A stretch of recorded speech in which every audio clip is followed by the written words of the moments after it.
This is the Mandalorian's Explosion Network's after show where we're breaking down and discussing each and every episode of the Disney Plus original series, The Mandalorian. My name's Dylan Blight. This is Grogu. And also joining me, Ashley Helpley.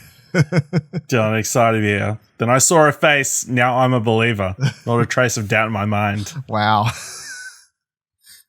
Imagine if it was a swerve and at the end of the episode they just break out in song. Just broke a Smash Mouth came out of nowhere. Yeah, out of nowhere. What a comeback. What a comeback. Grogu grew up and he's suddenly Shrek. Yeah. Who knows? Weirder things have happened, you know. Anyway, so today's episode, the penultimate episode of the season, was titled The Believer, in case you didn't get that from the song, breakout song. Directed by Rick Famuyiwa. I'm never, ever going to live this up, going to let you down. Rick, how do you say it? Famuyiwa? Famuyiwa? Does that sound right? Famuyiwa? Yeah. Famuyiwa? What if I'm so sorry. Anyway, Rick wrote and directed the episode, which was kind of noteworthy because Jon Favreau obviously writes primarily every episode. The only other person this season who wrote an episode was Dave Filoni. So, and presuming Jon Favreau is going to write and direct the finale next week, that means he's one of three people to have actually wrote an episode for the season. So, interesting. Synopsis, I didn't bother copy-pasting for this week because it was simply the Mandalorian and the child continue their adventures through the galaxy or some such nonsense. And I was like, okay, well, this was a placeholder and doesn't actually make any sense now that we know like what's happening in the show. So they're separated. Doesn't actually make any sense. This is the first episode where the child doesn't show up at all. Yeah, I put that at the very bottom of my notes here somewhere. I was like, for the first time, no Grogu / Yeetle since he was introduced. Hope it's not a precedent. Yeah, let's hope not. But it was noteworthy. Like, it was. I mean, obviously the first episode he doesn't show up until the end, but he was still in it technically. But you didn't know. Yeah, I know. But like, he was meant to be there. Yeah, I know. But it's like still, this is the first episode since, so it's weird. It's like got so used to him. He is the show. Like it was like devoid of joy. Yeah, it's missing. Kind of. Need to buy yourself your own, like I have, so it makes up for it. Yeah, apparently. Yeah. I can just put him in all the scenes. Yeah, it's fine. All right, so yeah, what do you think of this week's episode? The general synopsis, if I was to give it to this, would be as we kind of more or less what we predicted last week, which is they break out Mayfield. He has to get them codes to track down Gideon, stuff and shoes. What do you think? It's fine. Fine.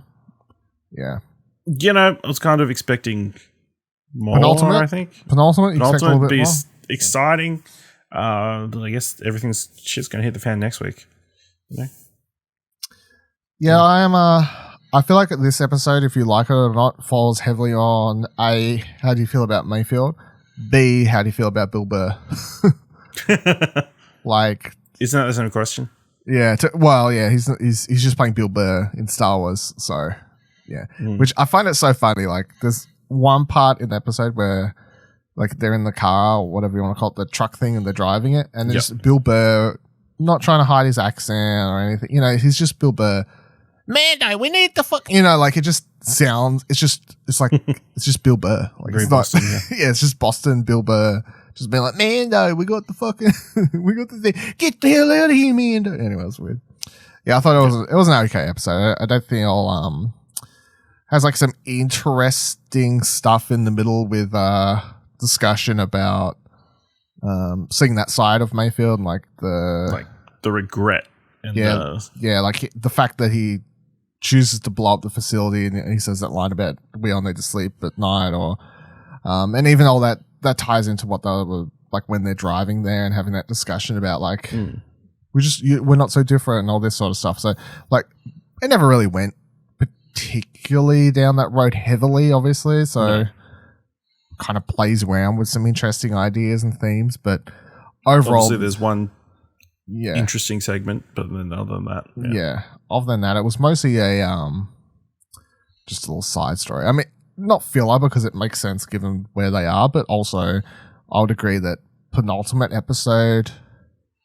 I think we've been spoiled on other shows that have done big penultimate. Bigger. Yeah. I know Game of Thrones ruled us from years of just the penultimate was the biggest, and then the finale was the like epilogue or like the setup for next season. So I don't know. Maybe it's part of that. Maybe that's part of it. I think that's what it is. Yeah. Let's run through the episode. What happens anyway? Yep. What little does happen. I mean, the most of the discussion again is going to take place in that fucking canteen. The rest of the episode is like, action. Anyway, so start the episode. They break up. They go break out Mayfield. They just start the episode there. He's in a. They don't really break him out, and he's taken out. That's true. Marshall June just shows up and releases him for prisoner duty or something. Whatever. Like I took it that she was legally doing it. To some degree, but whatever. So they're like, hey, come help us. He's like, oh, yeah, I can, but I need to go to some secret mining facility on Morak to get some secret codes or something. Like, it was so very specific to the degree it's kind of silly if you think too hard about it. You know, they're like, hey, can you help us track down Gideon because he's got the child? Yeah, I can if you take me to a secret mining facility on Morak because that's the only place where there's probably a base where I'll be able to hack into a computer and get the codes. Very specific, but that's fine. Yeah. So they head to the planet. By the way, everyone, obviously, he still doesn't have a ship. Boba Fett and Fennec are still helping him out. That's going to continue at least through to the end of the season. So you've got a team of Boba Fett, Fennec. They never show them in the ship because realistically, I don't know how they're all fitting in, but that's fine. I mean, no one's staying in their ship. It's just like a seating. There's like a lounge room, but then the cockpit. Well, I mean, it's lucky they never say how far away the prison location is to Morak because if they ever did, you may have to go. It's like that was like a day of hyperspace, like where he's actually sleeping on Slave One. Like this doesn't. This doesn't add up, but that's fine. So when they get there, they do this whole plan. They're like, we're going to steal this. I don't know what you actually call it. It's probably got a proper name, but like it's more reminiscent of the, reminded me of the prison ship from Rogue One, like at the start where they break Gina out of. You know, like similar wheel structure, if you want to call it. Like it's like a centipede type vehicle of some sort, so that's pretty cool. So they break into one of those. They stop it inside of a tunnel. So Juggernaut. Apparently. There you go. They stop inside a tunnel because Mando can't wear his armor. Obviously, he'll get recognized. Nobody else can go in for various reasons. Well, the one thing I was going to call out, but I'm like, actually, no, that does make sense, is when Boba Fett goes, I can't go, they'll recognize my face. And I was going to go, well, they do because like you always had the armor on, but then I was like, actually, no, I'm taking this joke wrongly. The joke is that he's actually a clone. And that they'll recognize that he's a clone. I was like, yes, that actually does. Funny. Yeah. I'm like, good job. Yes, that probably actually does make sense. Does that mean that all the clones have defunct? I mean, they retconned it in they ended up retconning it basically so that one old guy in Return of the Jedi is supposed to be fucking Rex, the clone Rex.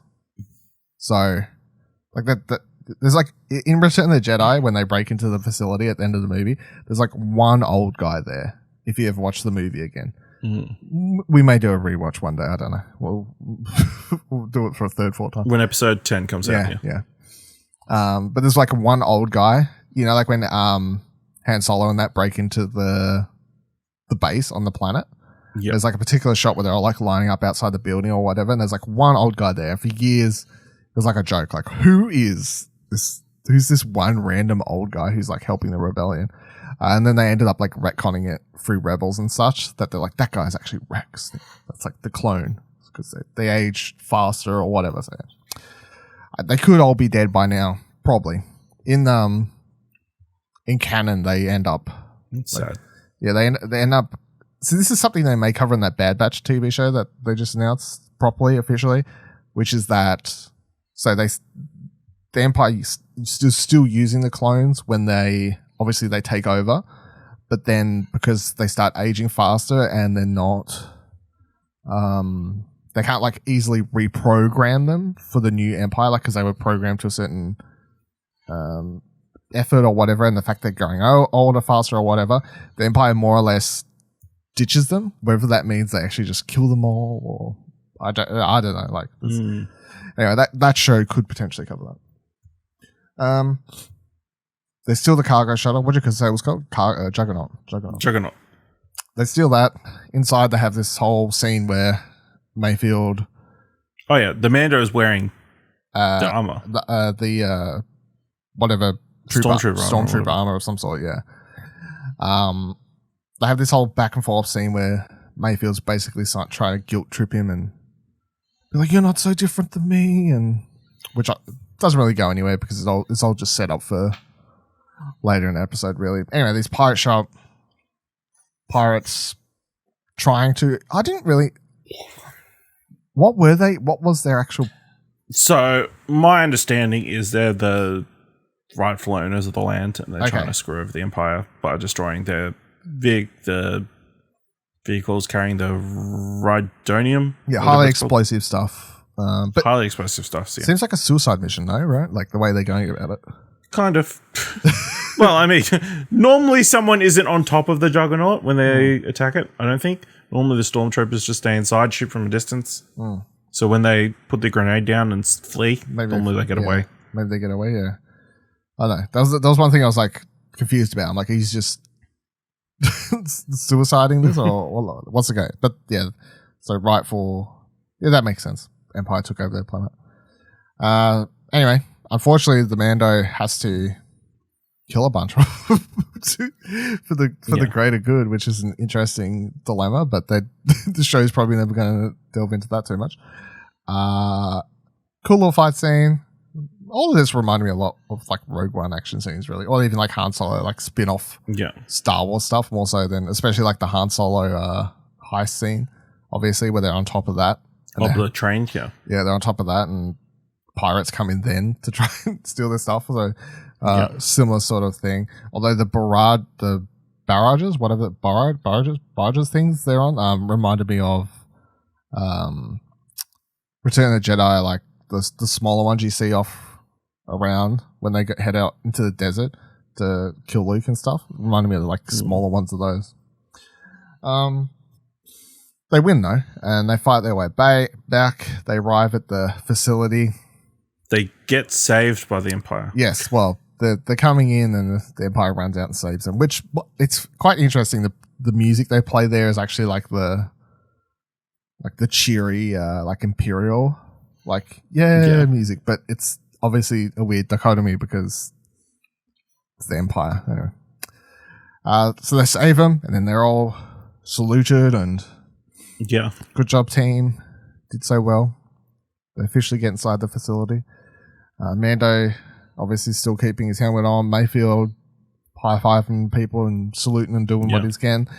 They head up to the cantina. Canteen, I don't know. It's the back end of this very small-looking facility. It looks very large from the outside, but when they're inside, I'm like, this place looks tiny. Mayfield goes to head for the computer that he needs to access the codes. However, he spots an officer who he says that he worked under when he was part of the Empire back in the day, so he can't do it. So Mando says he's going to do it, and this is where I guess the title, The Believer, comes in, because he's so, it's like it's an interesting thing to wonder, like he's doing what he needs to because he was given this mission by the armorer, who we take it to basically be the leader of at least that sect of Mandalorians that he was following. And it's interesting to wonder, would she be okay with him breaking the keep your face covered for the purpose of seeing through his mission, which is to deliver the child? You know what I mean? Like, is that okay, or is that not okay under her rule? I think it's more of a personal belief. You know, it's like any religious thing, like, you know,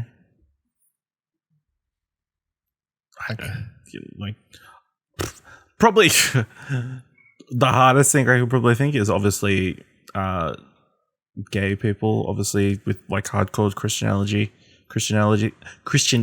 and like or religion in any regard.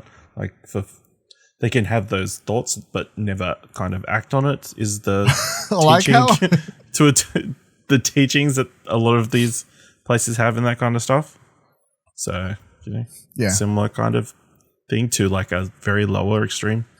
Or is the I was going to say the other thing I was going to throw out is, or is him taking his helmet off and being willing to take his helmet off just another one of those cracks of him slowly having doubts or moving away from the ultra Mandalorian code or whatever?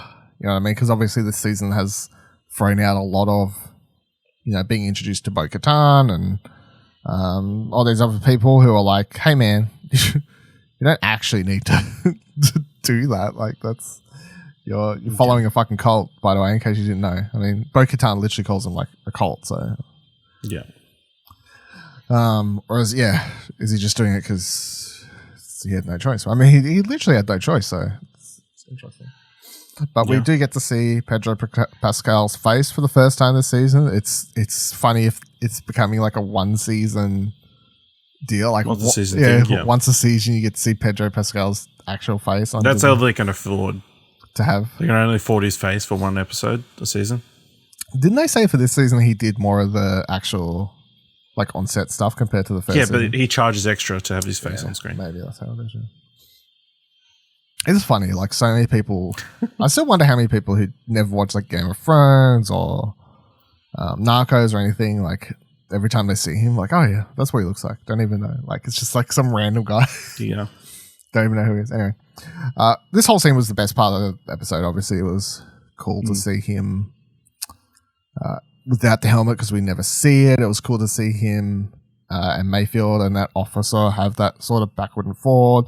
Having to see like Pedro Pascal like try and keep quiet and just eyeing off Mayfield in the corner, and then I think also that scene with the officer between him and Mayfield was also just like the best Bill Burr stuff that he's given on this show so far, because it was just you could see him slowly getting angrier and angrier and angrier, and that was a really cool scene for not only Mayfield but also just the idea of like characters like him throughout the galaxy, because they do name drop Operation Cinder, which is something that has been shown in comics and books and the games. Like if you played Star Wars Battlefront, like they cover some of that in that. Operation Cinder was basically this Emperor Palpatine like fail-safe plan that was given to a bunch of higher up officers at the Empire upon his death, and it was more like it was like a if I can't rule, let's burn it all down plan. So it was like, destroy this planet, blow up this thing. Like, it was just all crash and burn. And the finale of that plan was supposed to be, like, destroying Jakku or some degree of that. So Operation Cinder End actually, in its fruition, ends up kind of failing because obviously the New Republic ends up winning that battle on Jakku. And that's like the last big battle that's before the Empire supposedly fucks off into the Outer Rim, and then you get the First Order. So, which one thing the show constantly does is just sort of make Aftermath and anything they've done in the extended material that's covered, like post-Jedi, pre-Force Awakens Empire, like a little bit more confusing to understand, because under everything we knew about Aftermath and then Operation Cinder in any of the comics and any of the video games, it was a pretty plain cut timeline of, okay, so they win the battle on Endor. New Republic obviously is on they're pushing the battle forward at this point. They're slowly like taking over certain regions. There's pockets of the Empire left, and then they more or less explained in Aftermath that like the final battle was over Jakku. They lose that one, and then they fuck off, and that's when New Republic officially takes a hold over what little was remaining of the Empire. But every time throughout this show, they keep showing more like these little sectors of Empire bases. Like even in this, like even this many people on a random planet, it makes it seem like the Empire had more than what I guess the Empire, the Aftermath books and all these things sort of explain, which is, I mean, the biggest wild card is Moff Gideon, of course. Like, Moff Gideon's existence and his whole plan throws a complete spanner into everything we sort of already know about what the hell happened in between 6 and 7. So, I don't know. It's interesting. But this whole thing where Mayfield was, talks about Operation Cinder. He talks about how he had thousands of his platoon or whatever he calls them die in that battle, and then the officer, I didn't write down, go look up the actor's name, but whoever played that officer did it to a T, because you fucking hate him. Like, just the way he's, they all died for the better good, the greater empire, and like he really just sells that. Like, you want to fucking When Mayfield shoots that dude, you're just like, yeah, fuck you. Oh, thank God. Yeah, it's like this slimy. Like, he has that real slimy evilness to him. But this was definitely the highlight of the episode. I feel this table scene. Yeah, and then Pedro Pascal being there the entire time, like so awkwardly, dumbfounded, like just uncomfortable. Unable to say or do anything. There's that one shot where he looks over at Mayfield when he starts like pushing him, and he just like eyes Mayfield, and Mayfield's just like, oh, fucking. Yeah, it's definitely like a little kid who's lost their blanket.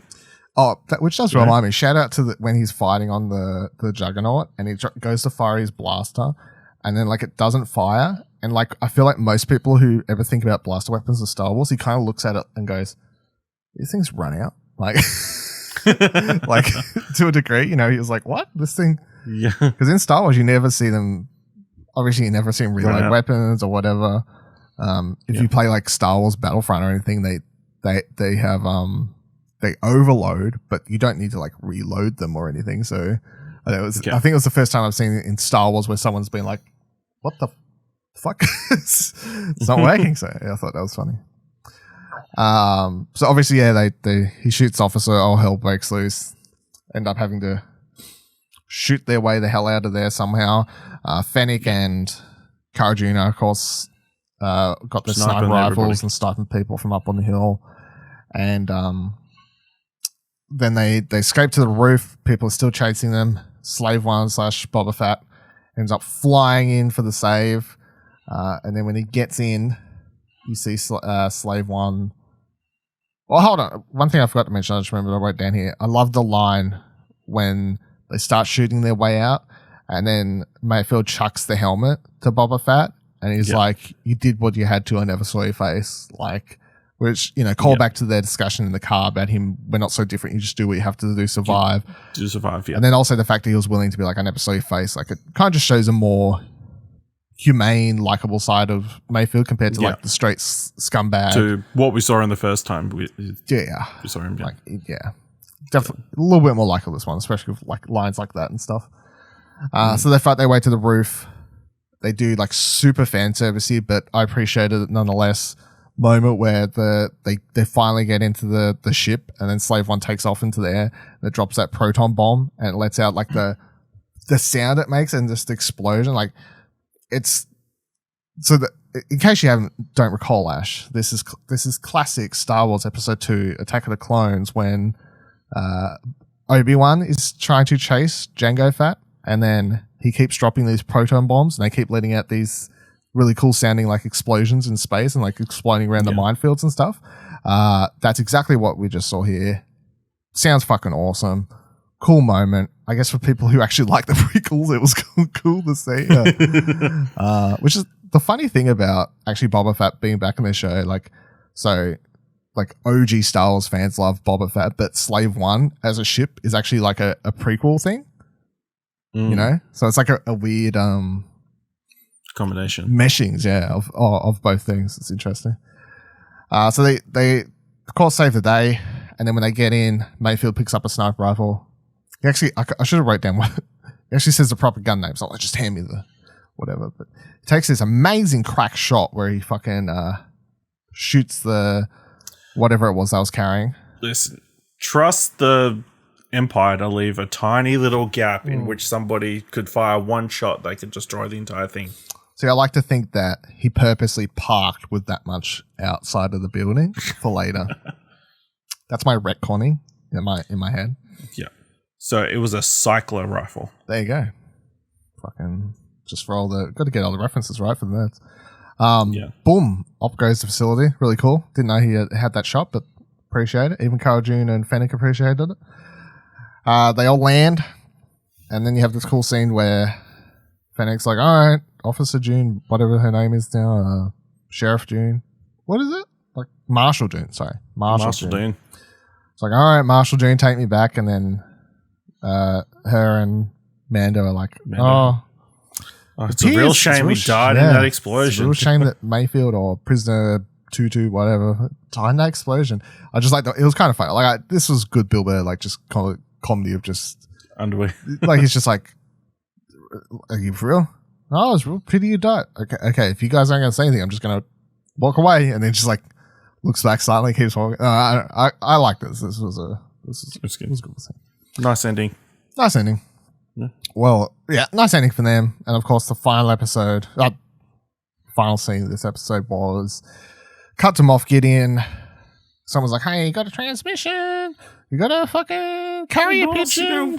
You need to watch this. Yeah, need to watch this. It came over Skype. Watch this TikTok. The Mandalorian sent you." It's a message that Mando sent Gideon for some reason. I don't really know why. Hopefully, like I don't know if it's part of his plan, but just threatening. Yeah, I don't know. It's just like, hey, you've got something I want. You don't know how much it means. It means more. He means more to me than you'll ever understand, and soon I'll have him back. Listen, get it. It's a reference to what Moff Gideon said last season when it was sieging like the room. Is that what it is supposed to be? Yeah, because they did it in the recap at the start of the episode. See, I skipped the recap because it was running short on time. this week, I was like a minute. But yeah, the one time I skipped he the just recap. repeats pretty much the same speech Moff Gideon made. See, I didn't get it because I didn't watch the recap. Ruined it for myself. Yeah. Rip. Anyway, that you didn't remember. That was yeah. I just say I was kind of expecting Boba Fett to be more of a dick, just in general, from what we're seeing of him from the original trilogy. But you know, he's a really nice guy. I mean, it is really mean that Luke and Han put him in that saga pit. Is all I'm saying. It seems like this is you could do a whole thesis on the way they've kind of delivered Boba Fett in this series so far. I feel like they've. From his introduction, the fact they were like, he's now bounty, he's now honor code to help Mando. You're like, does that fit with the character? Don't really know much about the character, really. Also, we don't really know how much time he spent just roaming around that planet, fucking becoming one with himself on Tatooine. Like, how much that changed him. They've got enough leeway. What's his name? Temuera Morrison. Temuera Morrison. He's basically playing a more westernized, and by westernized, I mean like Western cowboy version of Jango Fett. Like, that's what it seems like to me. It's just like he's playing Jango Fett again, but just with a slight edge to it, which is fine because Boba Fett's the fucking son / clone. So it's like, it works, but yeah, I don't know. For people who fell in love with the idea of Boba Fett being a asshole, take no names, bounty hunter that stands at the back and isn't scared of Darth Vader and all of these things, he still can be that, you know, like the idea that he's now like, fuck the Empire, and at the time he was like, I'm working for the Empire, still fits with the character to be like, he was just working for whoever was willing to pay at the time or whatever, so... Anyway, it's interesting. That was this week's episode of The Mandalorians, Chapter 15, The Believer. Next week is, of course, the finale of the season, presumably written and directed by Jon Favreau, unless there's like a left field surprise or something like that. But I'm going to guess it's going to be like an hour, right? Like maybe. The season opener was like 56 or something minutes or something around that. So Yeah. I'm going to be highly surprised if it doesn't match or beat it, to be honest. I mean, last season's last episode was 46 minutes. Obviously, opening. But that was a two-parter as well. Was 52 minutes. Yeah. Like, the fact that this episode, the penultimate, wasn't like a two-parter just leans more heavily towards the finale having to be longer, right? You'd think. Potentially. That's what I'm assuming anyway. I mean, yeah. Especially if we think he's going to get Bo-Katan. That's what makes sense to me. I'm still standing by that. I mean, it just seems weird to not ask for help after after everything. She wants a fucking Darksaber, dude. Like, help her get it. Yeah. Anyway, we'll be here talking about the finale next week. Maybe Ahsoka shows back up. We can tie in that other stuff. I don't really know. Who knows what's going to happen? We'll be here talking about it, though. Looking forward to it. Of course, you can find the show at explosionnetwork.com, youtube.com/explosionnetwork, or you can just listen to the audio version on Apple Podcasts or Spotify, whatever takes your pleasure. And for all of our Twitters, head to explosionnetwork.com/Twitter. And until next week, we have spoken.